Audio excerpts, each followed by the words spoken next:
Good evening, everyone. You're in the spotlight with Brian Gardner for this Thursday, October the 18th, 2018. Good to have you out here for our second of two shows this week. We are on the air late. I apologize for that. Between me still not feeling great and some other issues, I am just, I think by now, if we run late, there's something, always something. But, it's been kind of a rough couple of days and, not feeling well, everything's kind of behind and that kind of thing. So, thankfully, this isn't going to be that long of a show. I feel a little bit better, but I'm still getting there. So, and like I said on Tuesday, if we didn't have a hiatus coming up next week, I probably would have canceled this week's show, to be honest. But here I am. I'm going to power through, and thankfully, we don't have a lot tonight. It's not like Tuesday where I had to power through a lot.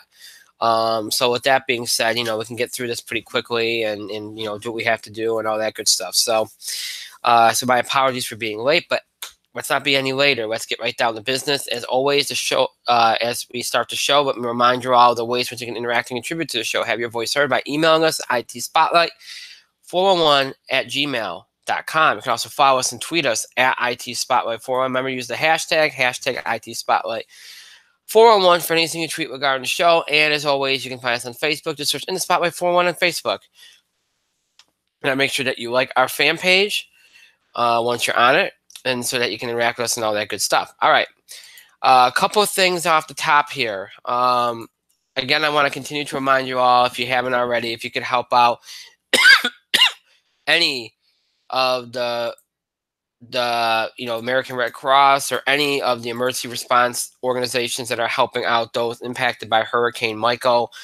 If you can help out in the relief efforts anyway, whether it's volunteering your time or giving some money, whatever you can do, please do. We continue to encourage you to do that. They need all the help they can get down there, so please give in some way, shape, or form if you can. And also, as I mentioned, my wife is doing this fundraiser for her birthday. I post this on the show page. It's also posted on my personal page for mastocytosis. I think I'm butchering that name, but I apologize. But that's what it is. It's a fundraiser for her birthday. So if you can give to that that fundraiser, I would really appreciate it. If you can't, that's okay too. It's a very rare disease and it's a good cause. And hopefully any of you out there that haven't had a chance to give can do that. Again, no donation is too small. So if you can do that, please do that if you could. It's on both accounts. So yeah, if you can give, please do. Again, just a very important cause. Both causes, very important causes. So if you can give, please do. So I want to remind you all of that here tonight as well. All right. So now next week, as you all know, we will only have one show, and that will be on Tuesday. Now tonight we'll do a double edition of the box office beat because we won't be able to do one next week. On Tuesday, we'll basically do like 2 weeks worth of football picks, that whole thing. Tuesday will be the only show that we do next week. Next Thursday, we will not have a show. The following week, we will not have shows on Tuesday or Thursday. So after Tuesday, we will not be back on the air until the first week of November, which right now I'm currently thinking election night. Now, I told you all that, we'll be starting a new format once we get back from the hiatus. I don't want to get into. I'm going back and forth on how to deal with that first week. I'm kind of thinking that we should have a transitional show of some form. I keep going back and forth on what day I want to do that and how I want it all to work. So bear with me. On Tuesday, I'll make an announcement about that. I don't want to do that tonight because I'm not really sure. But Tuesday, we will announce how everything's going to line up after the hiatus and let you all know what's going to be going on and how everything's going to work and all that stuff. And then, we'll go from there. So just wanted to let you all know that because I thought I was going to be able to make an announcement tonight, but I'm going to have to wait on it because I just keep going back and forth. I just don't know. So just bear with me on that until Tuesday, and I'll give you all the information you need about what's going to be going on after the hiatus. Okay. So, like I said, one show next week, and then we'll be off the air for 2 weeks, and we'll come back election night. Unless something changes. Okay, so on Tuesday we'll do all the big sports stuff we have to get through, and that'll be the show. So football, We'll talk about because by that point we'll know who's in the World Series. We'll talk about the World Series, give a preview of it. We'll talk about the LCSs, how they all went the League Championship Series. Right now, it looks like tonight the Red Sox will put an end to the ALCS because they're up 4-0 in the 7th inning behind a dominant performance by David Price, which is shocking because in the playoffs he doesn't usually do dominant performances, but in this case he has. He was great tonight. Verlander was not so great tonight, and that's the difference. And look, everybody thought Verlander would come up big. He did not. There was a lot of worry about Price. Well, Price is the one that looks like the Verlander, and Verlander is the one that looks like the Price. So sometimes the game's a weird thing. And look, we'll talk a lot on Tuesday about last night's game and how I feel like that kind of broke the Astros. I know you can be as mentally tough as the next guy, okay, or as the next team. But a game like last night, when you feel like the whole world's against you, including the umpires, and look, I don't always subscribe to this whole belief that the the umpires are against you. Because I always believe in the fact that the calls, for the most part, they even out in most cases. Sometimes they don't, but in most cases they do. Last night was completely absurd. It really was, and that should have been a home run. The way that was handled was stupid. And I feel bad for Houston. I know it's going to be like, well, wait a minute, they won the World Series last year. Why are you feeling bad? I feel bad for Houston. I really do. But we'll talk more about that on Tuesday's show. We'll go into all of it, the series as a whole. We'll talk about the Dodgers and the Brewers, which has been a fascinating series. I asked on Tuesday, I said, we need drama. We need something compelling. Well, since Tuesday, that's all we've gotten is compelling in both series. So at least finally the playoffs are getting interesting. But we'll talk more about the playoffs, the MLB playoffs, along with talking football, college and pro, and the college football playoff. All that we'll talk about on Tuesday. Tonight is for entertainment and wrestling. So that's what we're going to do tonight, entertainment wrestling. We'll start with the box office beat. We'll do a double edition, do a few TV highlights, and then we'll jump into some wrestling.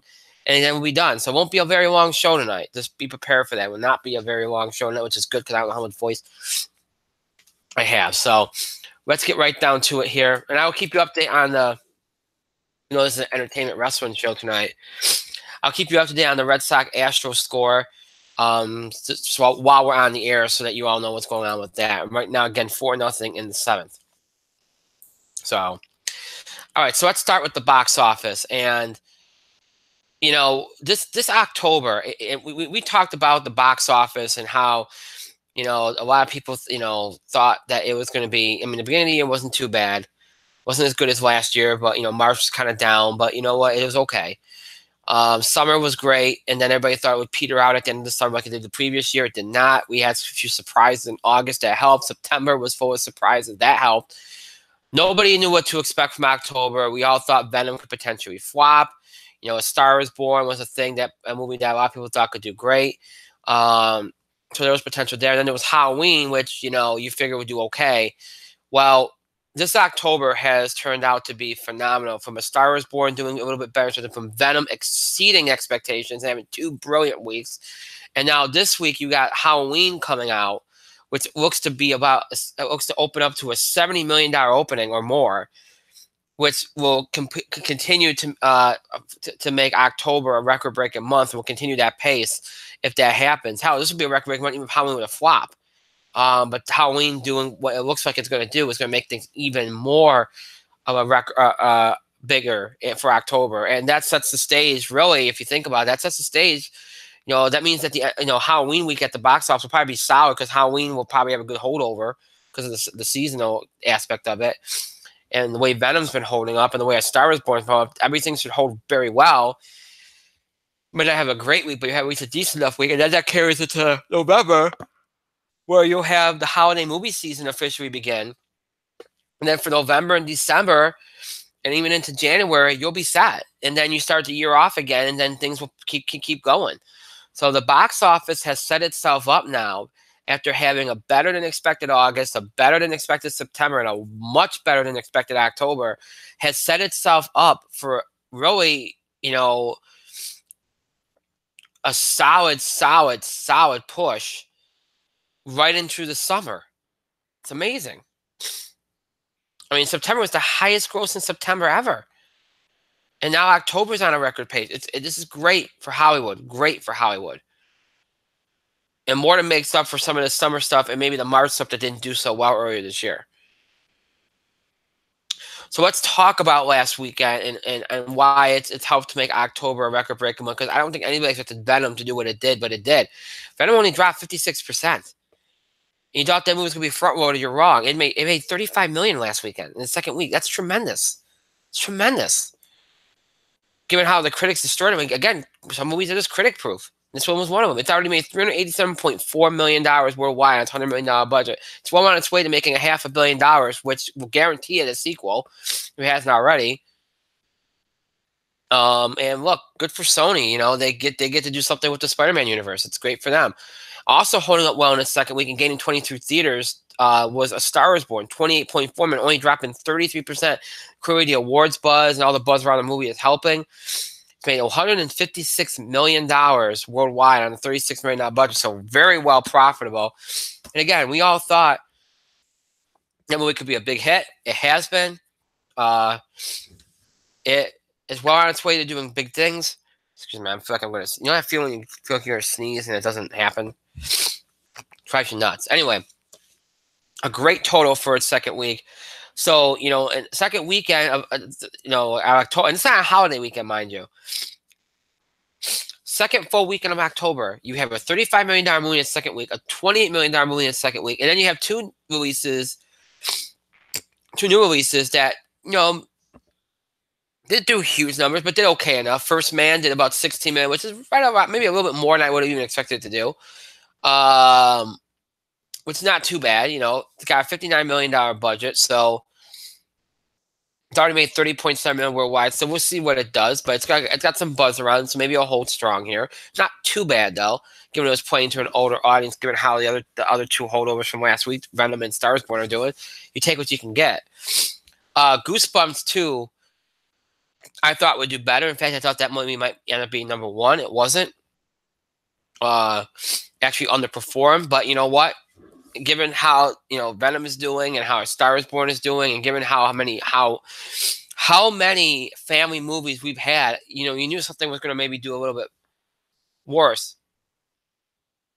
And that was Goosebumps. It only made 15.8 million, which is not terrible. It's not terrible. You know, it's made $22.1 million worldwide on a $35 million budget. So it probably will at least break even. With family movies, sometimes you can make up some profits on DVD and stuff. So it's not all bad. It's not all bad. Dropping from third to fifth was Smallfoot with over $9 million, a 37% drop off. Then you had Night School, which dropped from fourth to sixth with $7.7 million, a 38% drop off there, which is very strong. In its first week, Bad Times at the El Royale did not do so great. Did well under what I thought it would, especially given its cast. Only $7.1 million. Not great, but you know what? Again, something was going to underperform when Venom and A Star Is Born did as good as they did. R-rated. It's a $32 million movie. It's already made $14.4 million worldwide. I guess the best you can hope for is that breaks even. But again, something's going to pay the price when movies hold up much better than expected, like Venom and A Star Is Born did. So everything else was under $5 million. But again, for middle of October to have 7 movies over $5 million, to have a $30 million movie, a $28 million movie, and 2 movies over $10 million, that's very good. That's a very solid weekend. So all in all, ends up being a very, very good weekend at the box office. Very good weekend at the box office. So that carries into this weekend. We already talked about a little bit, with only one major new release in Halloween, which is expected to do about $70 million plus. It's in Halloween, again, the newest film in the franchise, a horror film from Universal, opening in 3,928 theaters, starring Jamie Lee Curtis, Judy Greer, and Will Patton. R-rated, only a $10 million budget, so it's going to definitely exceed that. Looking at 70 so million, that was going to be my prediction too, around 70 to 75 million. Look, Venom will drop. Everything will drop at the box office because of Halloween, even though it's R-rated. It just will, because it's going to take a lot of the theaters. But you figure if Venom and A Star Is Born can hold up, you know, let's say Venom has a similar drop of 50%. So around 34 million, so what's half of 34? What's it? Not 16. Duh. I can't do math. What's it? 17? 17. So you're looking at about 17, 18 million for Venom. And a Star Wars Born's been dropping around 30%. So you figure maybe around about the same 17, 18, 19 million for a Star Wars Born. If that's the way it goes, where Halloween's making over 70 or 70 around 70, you have both Venom and a Star Wars Born between like 12 and 18 million. That's tremendous. That is tremendous. For the third weekend of October, that is great. And that's kind of how I see it going, because R-rated will hurt Halloween in terms of mass appeal, and will hurt it from taking more of Venom's audience and more of a Star Wars Born's audience. Because the diehard horror movie fans, the diehard Halloween fans will come out in droves for this movie, which will be enough to get at those big numbers. Just like what will happen with it in September of last year. It'll get that same kind of audience. But that audience is not going to be taken away from Venom or a Star Wars Born. Venom and Star Wars Born are only going to drop off because you got less theaters and they're in their third week. It's not because of anything Halloween does. So, yeah. Yeah. So I expect this to be a very good weekend, even though one new major release, but that one major release is going to do huge numbers. So this is going to be a very good weekend, potentially a record-breaking weekend. We'll see what happens, but as I said, my prediction for Halloween about 70, 75 million. Clearly, number one. I think a Star Wars Born will take number two. I think it'll hold up better than Venom. It's been holding up better. Venom's only been dropping about 30%. Venom's been dropping about 50%. So I'm going to say a Star Wars Born around 15, 16 million. Venom around 13, 14, maybe a little more than that for both of them. Let's see what else. Nothing else is opening on that. First Man, I'll say about 9 or so million. Goosebumps 2 around 8. Smallfoot will drop to around 6.5. And I think Night School and Bad Times at El Royale will be right around that $5 million mark, maybe a little bit under that. That's how I see. Now, I know that's a quick prediction, but they're easy predictions to make because that's based on how everything's been falling and everything. That seems like the reasonable predictions to make. So on paper, and from what I think, it should be a pretty great week at the box office to continue that momentum that they've had, which is good. Again, October is giving you a great run here. So is September. So it's great momentum for the box office. Now, there are 2 expanding releases this week. You have The Old Man, The Gun, a drama from Fox Searchlight, which will be expanding to 802 theaters, starring Robert Redford, Casey Affleck, and Danny Glover. So it's made over $2 million domestically already. It won't probably factor into a lot. Maybe makes about $2-3 million if it's lucky. But if you're interested in that, check your local theater listings. Then you have The Hate U Give, a crime drama from Fox, opening and expanding into, 2,303 theaters, $23 million budget, PG-13, starring Amanda Steinberg, Regina Hall, Anthony Mackie, and Common. It's already made $2.9 million domestic. I could see this movie pulling off about 4.5, maybe touching $5 million. So it might be right up there with what do you call it? God, I'm blanking on the names here. Not Halloween. Can't think of the name of those movies.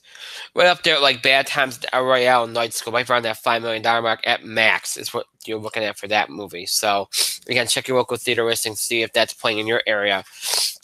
Pardon me, I'm having some nose issues here. So that's how I see this weekend going. Should be a very, very big weekend. Now that's this weekend. What about next weekend? We're doing what? 2 weeks worth? 3 weeks worth? 3 weeks worth, I should say. I keep forgetting. The weekend after, you have 2 new releases. Hunter Killer, an action film from Lionsgate Summit, opening in 2,600 theaters, and Indivisible, a drama from Pureflix, opening wide. Now, Hunter Killer stars Gerard Butler, Gary Oldman, Common. R-rated. I don't expect a lot from it. Maybe 10 or so million if it's lucky. Maybe 8. I'm gonna go 8. I just don't see it doing huge because it's gonna play to an older audience and it's gonna get lost in the shuffle of Halloween, Venom, and all those other movies. So the other movie, Indivisible, a drama. It's a Christian film. Again, probably won't do much, maybe 2-3 million. They've been doing much better, but I don't expect much beyond that. So I would fully expect Halloween. Um, I would fully expect Halloween to dominate that weekend as well. It'll probably drop about 50% like most horror movies. So you pick up maybe 30 or so million. And then you'll probably see A Star Is Born right around maybe 11 to 12, maybe 10. Venom around 8, 9 million. Then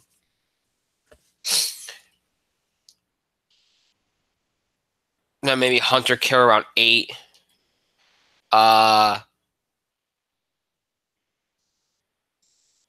First Man around maybe 7 or so. 8 million, maybe right around there. Goosebumps around 6.5, 7 million. So it'll be close between that bunch. And then everything else will be right around the $5 million mark or under. So Smallfoot could be right around 5 million, or if not under. So, and that's next weekend. I'm not trying to hurry up, but there's not much to talk about with next week because a lot of it's just holdovers like Halloween and Venom and such. And then the weekend after that, and when we get back from the hiatus, we'll do a holiday movie preview. We just don't have time to do it tonight. I don't want to do it. It's too early. So the weekend after that, the holiday movie season begins with a plethora of choices. You have a drama that is getting a lot of awards buzz, a comedy that, traditionally in November, early November, you get like a comedy. Here you go, we got one. And then an adventure film from Disney. Disney's got 3 movies this winter. So again, they're going to try to hope and pray that they don't cannibalize each other. So 3 big movies. And one movie that will be expanding, A Beautiful Boy. It's a drama from Amazon Studios, starring Maura Tierney, Timothy Chalamet, and Steve Carell. That's getting a lot of awards buzz as well. It's R-rated, so that one will be expanding. So you figure that one might make like 4.5, 5 million tops. So it won't factor into a lot, but it'll be out there. And the other films, we don't know the theater counts on, but we can certainly try to make predictions from them because I'm not going to be here next couple weeks. So pardon me, the comedy I was talking about was Nobody's Fool from Paramount. Directed and written by Tyler Perry, starring Tiffany Haddish, Tika Sumpter, and Whoopi Goldberg. It's R-rated, but it'll have an audience. I'm going to say about 15, 16 million. I think that sounds about right for that film. It'll definitely do okay. It's been promoted well. So, and the drama with a lot of awards buzz around it from Fox, Bohemian Rhapsody. Obviously, there's been a lot of controversy around because of the Bryan Singer stuff, but I still think it's going to do very well. It's PG-13. The drama, obviously, Rami Malek, Aidan Gillen, Mike Myers, and Tom Holland are all starring in this film. I think it's going to do very, very well. Queen, the whole aspect of Queen's fan base will come out. It will play more to older audience, but I think it'll do very well. I definitely can see it pulling in around $25 or so million, 25 to 30 million, for sure. And then Nutcracker in the 4 Rounds from Disney Buena Vista, adventure film, starring Keira Knightley, Morgan Freeman, Helen Mirren, Matthew McFadden, Mackenzie Foy. Again, it's a Disney movie. I don't think it's going to do huge amounts. I'm probably about 40, 45, maybe 50, but it'll do well enough. It'll definitely take number 1. So I'm thinking that weekend, Nutcracker in the 4 Rounds, number 1 with around 40 to 45 million. Number 2, Bohemian Rhapsody around 25, maybe to 30 million. Nobody's Fool will take 3rd around 15, 16. Halloween will probably take 4th around 11 to 12 because it'll drop off significantly after Halloween. After that, I think you'll see A Star Is Born around 7.5, 8. Venom around 6. And then probably First Man around maybe $5.5, $5 million. And everything else I think will be under 5 million, including the expanding Beautiful Boy, which is probably around that 4.5 mark at most, maybe touching 5. That's how I see that we go. Again, we'll do a full holiday movie preview when we get back from the hiatus. And again, estimates are so hard to do a week or 2 out because you don't know the theater counts, but we try when we do these. We go on a break and that we try to do the best we can and try to give you some good predictions and discussion about, but it's just hard. It really is because you just don't know how it's all going to play out based on how, you hear the buzz about these movies. You see the trajectory, early prognostications, how everything's going. You don't know that 2 weeks out. Especially when it comes to holiday movie season, summer movie season. It's very hard. You could think a movie's going to do very well, but then a couple of days before it comes out, you start hearing things and start thinking it's trending downward. So we do the best we can. We're 2 weeks out of the holiday movie season beginning. We're trying to give you some predictions, because we won't be here that week. So doing the best we can, but we'll see how it pans out. When we get back, we'll look back at the predictions. We'll discuss the last few weeks worth of box office numbers, and then of course look ahead as we always do. But when we come back, we'll be right in the throes of holiday movie season. That week we'll come back. We'll talk about everything that's transpired over the last couple of weeks, and then we'll be looking ahead to the upcoming week with 3 big movies: Overlord, The Girl in the Spider's Web, A New Dragon Dead 2 story, and then Dr. Seuss The Grinch. And after that, you got Fantastic Beast. They got Creed 2, Robin Hood, Wreck-It Ralph 2. I mean, it's relentless holiday movie season this year. It's relentless. You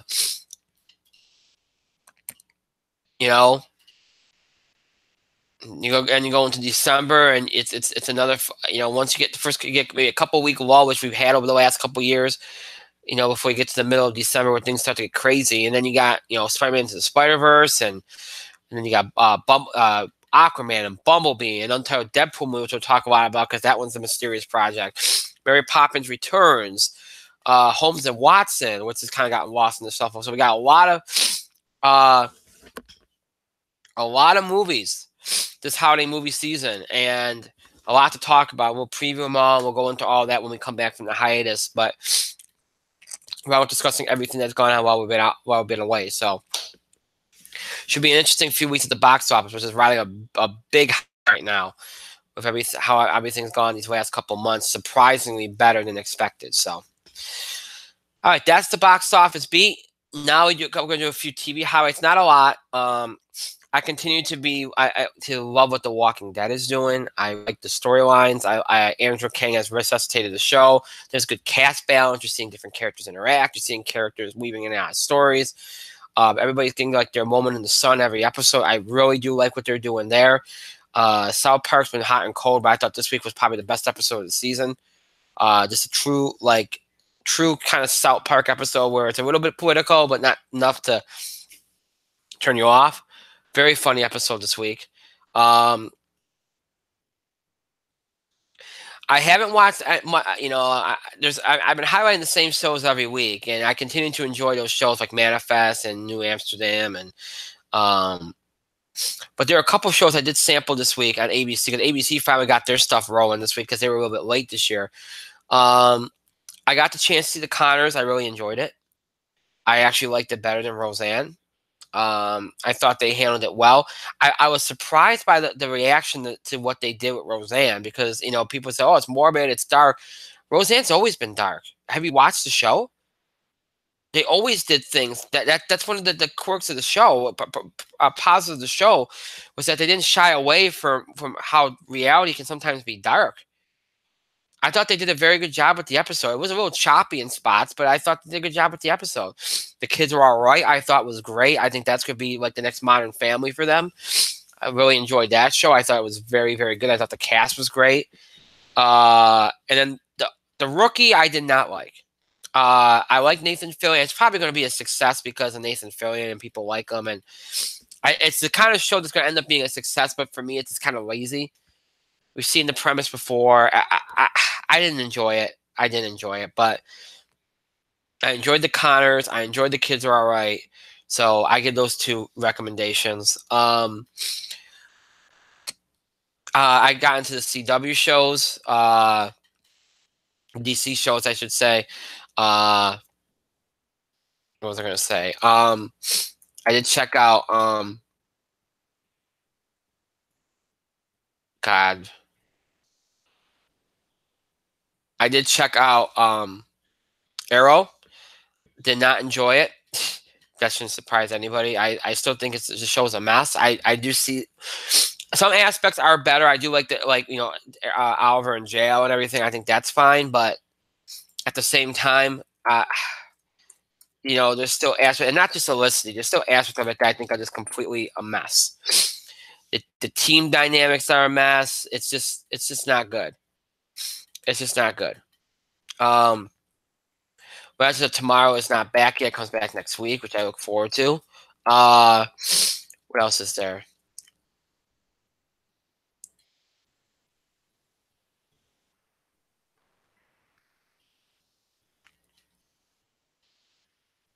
I'm trying to think of what else I saw. Did I see the Flash this week? I think I did. Yeah, I did. Oh, yeah, I did see the Flash. I've enjoyed the Flash. The Flash, I think, is better. I thought it got better at the end of last season. It's been better. It's been better. It's not Arrow bad. It's still not great, but it's better. Before, I mean, the crossover might be kind of fun. That might be the only time I enjoy Arrow this season. I don't really watch Supergirl. I haven't. I just haven't checked it out yet. And then what I did watch this week that I haven't watched in a while is The Gifted. And boy, that show has really improved. I mean, I always liked the show. Don't get me wrong, I always liked the show. But after about the first few episodes last season, I kind of watched the rest of them later on. Like it wasn't as urgent to watch it. You know, like I didn't seek it out as much anymore. But boy, I'm going to seek it out now. I've watched the first, I think, 3 episodes of the season. Awesome, awesome. It feels like an X-Men show, even if it's a little bit different. It's got a great vibe to it. The whole me versus the world thing and the fighting between the mutants. I mean, I love what they're doing with Gifted right now. I love it. It's such a better, compared to where they were at the beginning of last season, it's such a better way to do that show. There's so much more potential with it and so much more doors, story possibilities. I give them a lot of credit. I've really enjoyed what they've done with it. I mean, I went to watch 1 episode and I literally couldn't stop watching. I kept going, watched 2 more episodes. It was that good for me. So I really enjoyed that as well. So again, this is always a hard segment for me. When Mike's on, does this segment with me, it helps because he does a better job of talking about shows without spoiling them.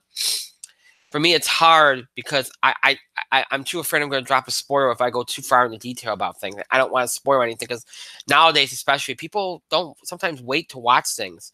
You know, they binge watch and sometimes they watch a month's worth of stuff all at once. I don't want to ruin anything for anybody. So I try to be careful and give you all recommendations and kind of be, I know it's very generic and vague, but I'd rather do that and you know, make this segment a little bit more boring and generic if it means not spoiling something that you didn't want to be spoiled on. So I also checked out the new Doctor Who and I really enjoyed that. I thought, God, I'm blanking on names. I told you, my head's still not there yet. It's better than it was Tuesday, but it's still not there yet. I really enjoyed Jodie Whittaker. I really did. I thought she fit the part well. I like her presence. I think she lights up the screen. I think she's playing every scene beautifully. I think she has the one thing I like about her, okay, in addition to her presence, she has a quality about her that you almost feel, and I know this isn't the case, you almost feel like she makes you feel like there's more to the character than there actually is. And I always like that about actors and actresses. Because even though it might not always be in the writing, but the actress or actor plays the scene where it's almost like there's more to the character and you're always wondering if they're going to peel back more to that character, more layers.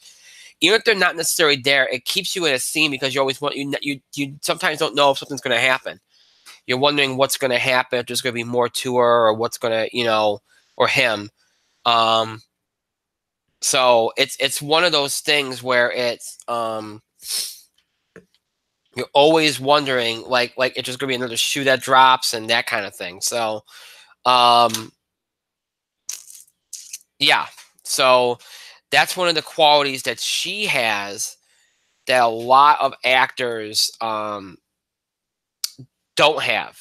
Very few do, and so sorry, I'm distracted. Um, so yeah, that's one of the quirks of the show, one of the better parts of the show. So, all right. Let's see here. What's this?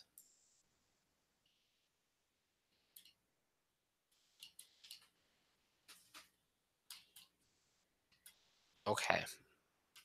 We're not gonna. Okay, that's a random question, but all right. So again, when Mike's here and he does this segment, it adds he's the one that does the random programs like what do you call it? The ones from BBC. I just mentioned Doctor Who. But yeah, like random stuff like from PBS and all these weird things. Well, not weird things, but random things, I should say. So, uh, me, I'm very generic about what I bring up. So, yeah. So,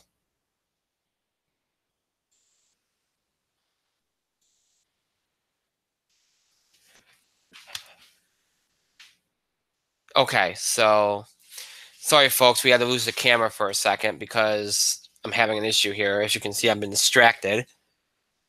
Um,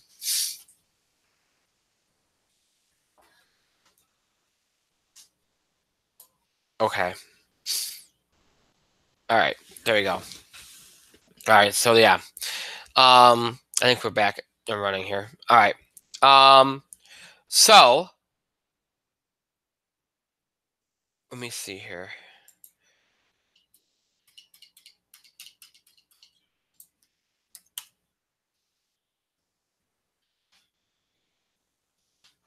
Okay.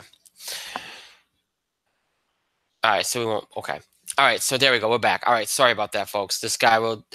Things got real weird there for a few minutes. So sorry about that. Lost the screen. Had issue there. Live podcasting can be fun sometimes, but it could also be frustrating. All right. So, like I said, we without Mike, it's kind of like to me, it's a lame segment. I mean, but I still do it because I feel like I should recommend stuff to people. I know people like the segment, but hopefully when Mike comes back, we'll have a nice balance, and he'll bring up like he always does other things, because between the two of us, we bring up a lot of different things. I kind of bring up the more popular stuff, and he brings up the stuff you probably don't know about. So it makes it a nice balanced segment.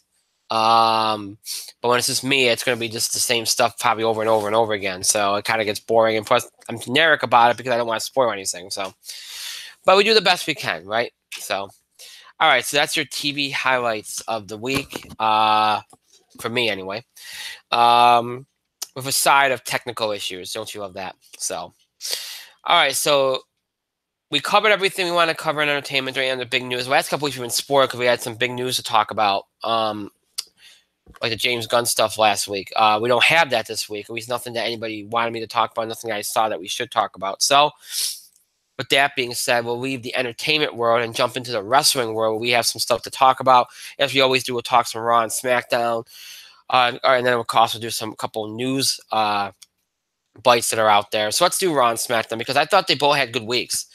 Raw was, now that you feel like you're building towards like Survivor Series, I feel like it's interesting. Now we'll talk about the Crown Jewel Saudi Arabia mess in a moment. We already talked a little bit about it last week. I feel like they've already built the whole Crown Jewel thing and Evolution thing up so much that I feel like even though they are still building it, they've already kind of moved on to start to plant seeds for Survivor Series. So you actually do feel like things are kind of finally starting to progress and come out of the same, old malaise that we've been in since SummerSlam. See, that's the thing about WWE. You start the year, everything's interesting because you're building to WrestleMania, right? And then after WrestleMania, you have a little bit of interest because not after WrestleMania, you wonder if there's any new angles.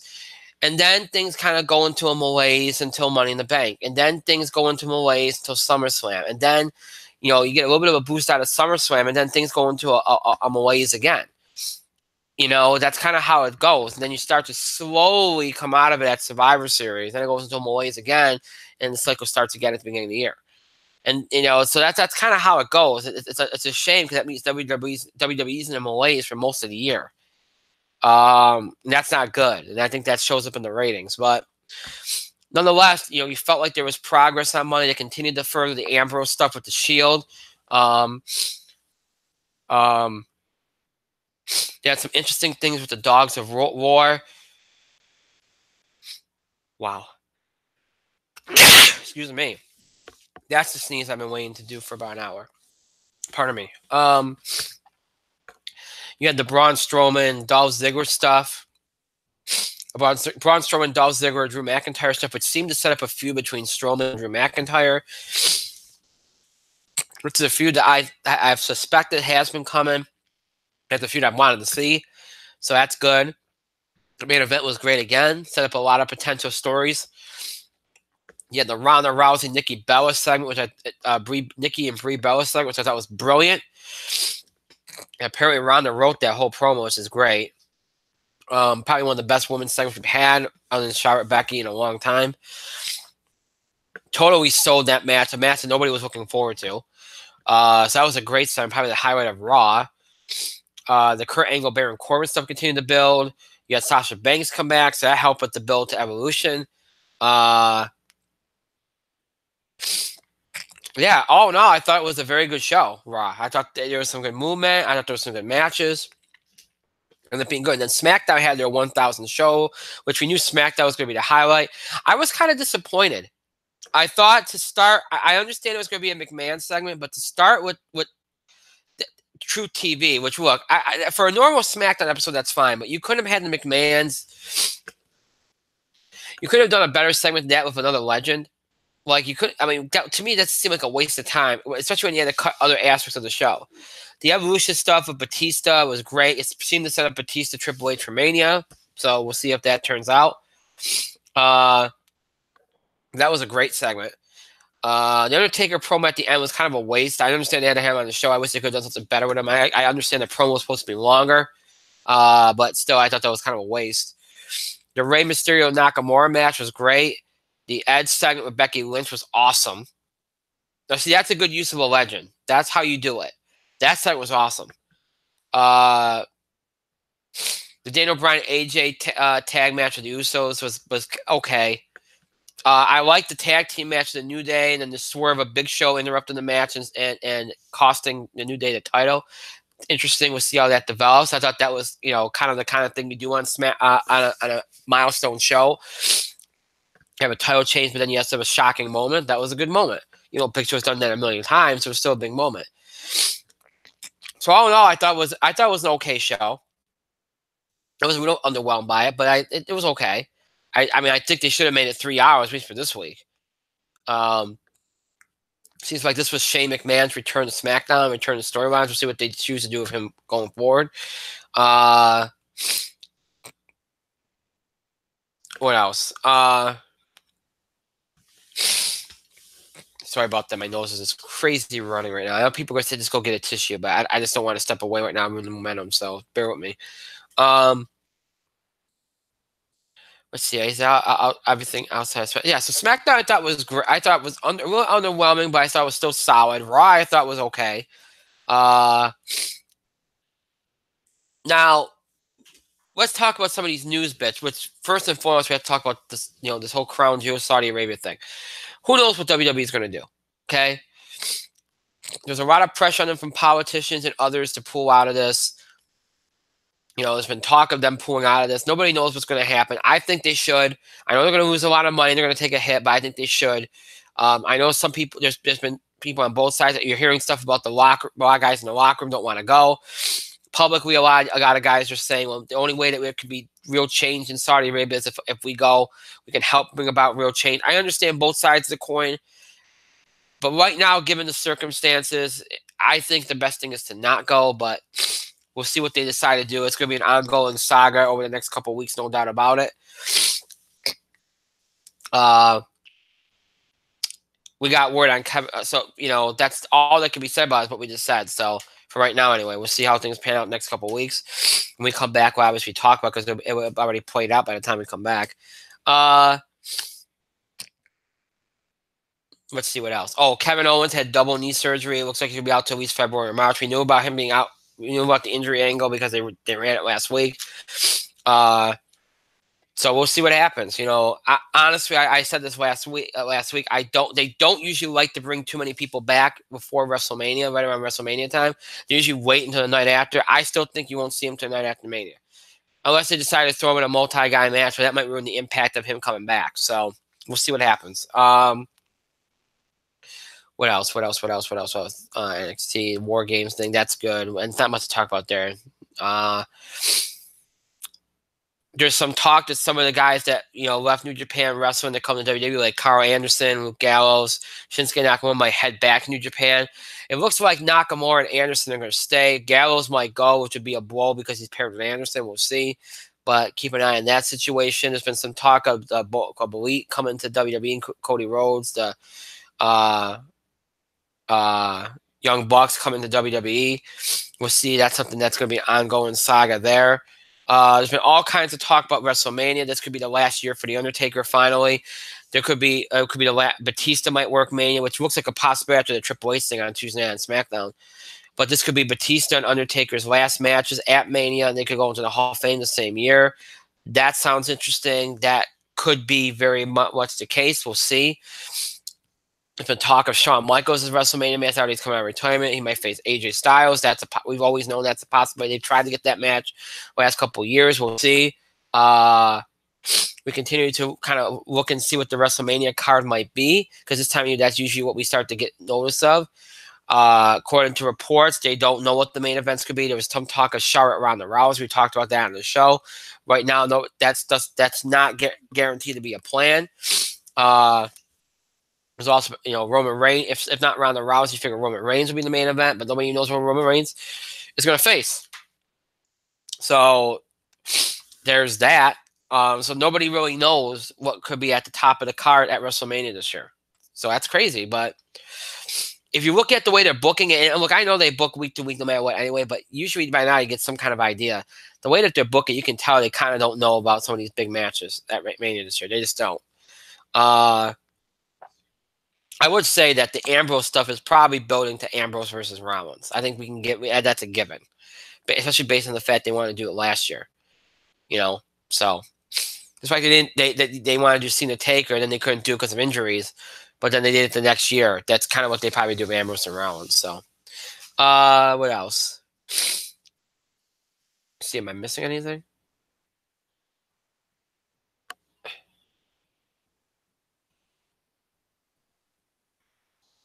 See, am I missing anything? Thought there was another big story. I can't remember what it was though. I thought there was something else.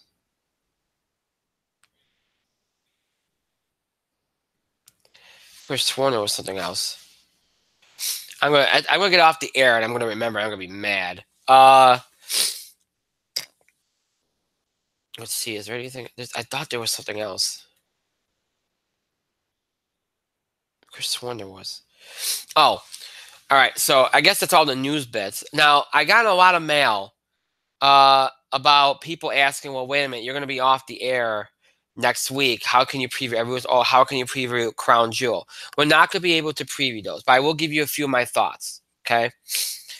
As far as Crown Jewel goes, I think not much is going to again like what's happened with most of these international shows. Not much is going to happen. I don't think there'll be any title changes. I really don't. I think right up. I guess there's a possibility that Brock could get the title back from Roman. I guess that's a possibility. That would probably be the only one I could see, but I highly doubt it. I don't think much of significance is going to happen. I think Undertaker and Kane will win the match at Crown Jewel. Because, they had Triple H beat Taker at Super Showdown, which I didn't think was going to happen. So naturally, I think Undertaker and Kane will probably win here. And yeah, I don't. Look, I think everything else will go according to form. I think you'll see all the titles stay the same, be retained.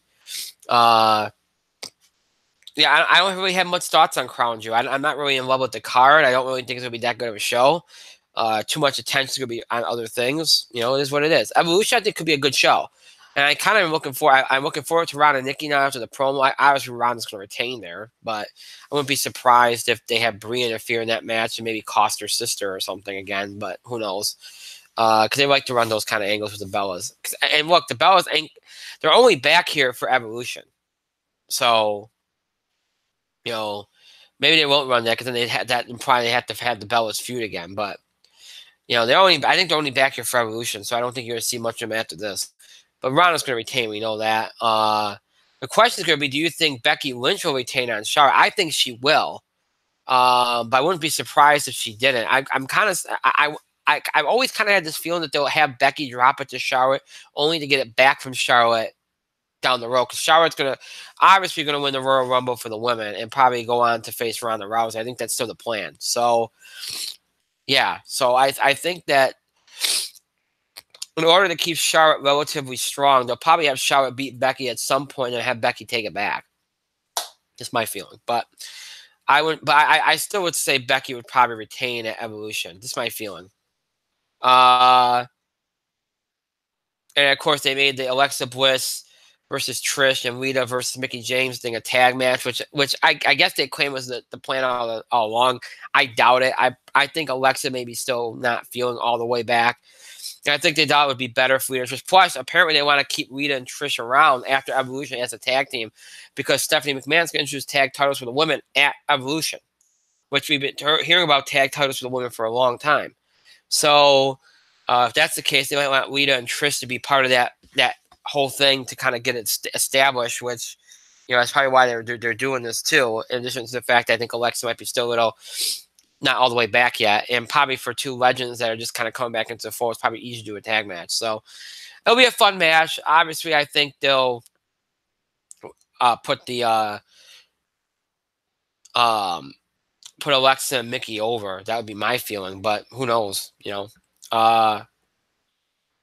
Otherwise, why would you do the match? You don't need legends to keep squashing, unless they really want to make Trish and Rita, hugely strong here so that they can do a lot more and just win tag titles. Who knows? But and you got the women's battle royale, which a lot of the women didn't seem happy about because essentially they're just being tossed into a match on the card.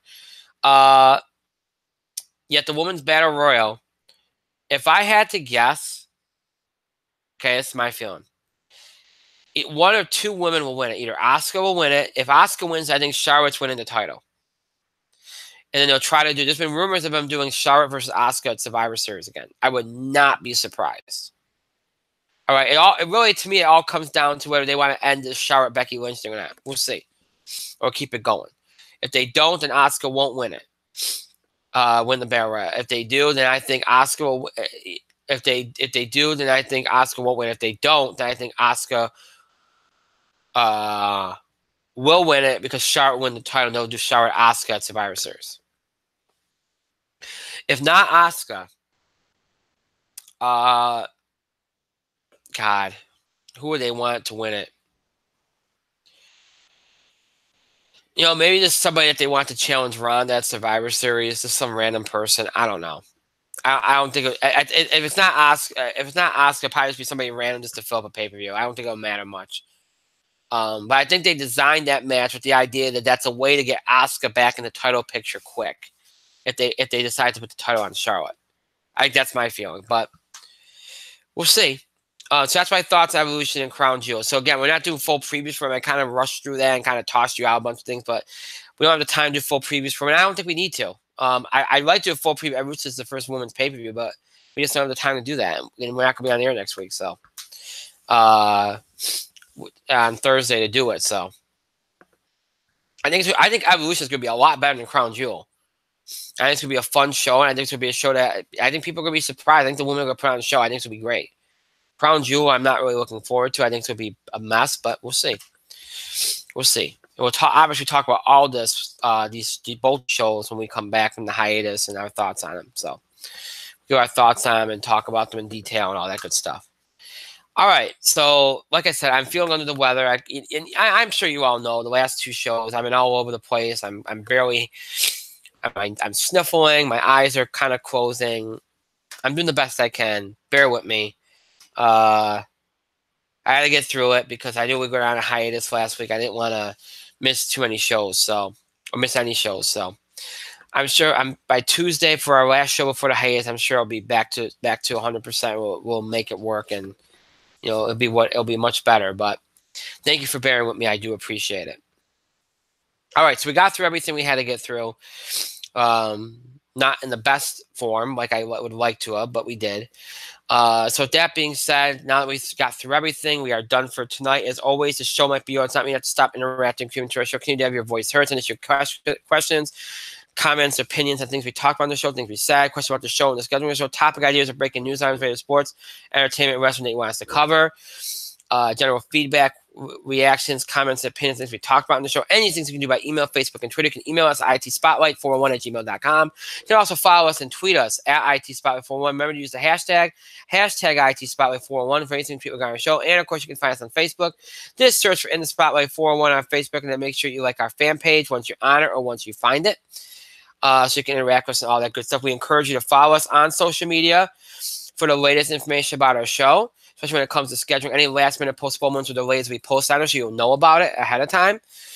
Obviously, we try to let you know ahead of time about anything, but if something comes up late in the game and we really don't have any other way to let you know but social media, then you want to make sure that you follow us on social media so you have access to information, so you doesn't come up on you and surprise you and all that. We also post random thoughts on our social media as well, so to have access to all that and more.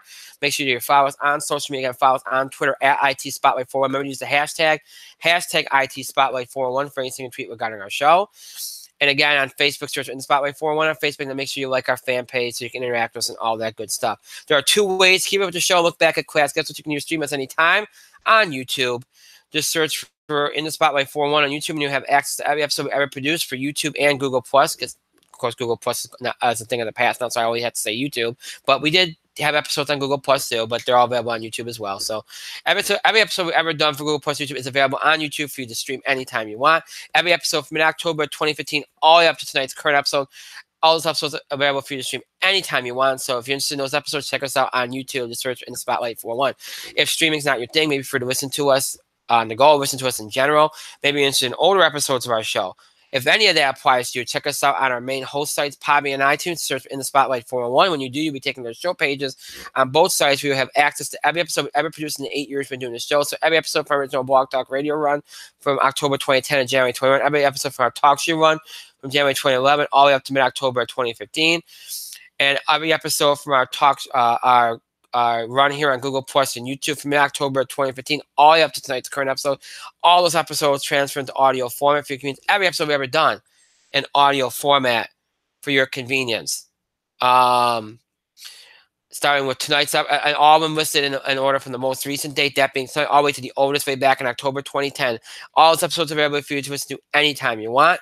So maybe a long-time fan wants to check an episode from a few years back, or a new fan wants to check an episode that old for the first time, or you want to keep up with current episodes, miss a pirate episode, want to check an episode again, miss a recent episode.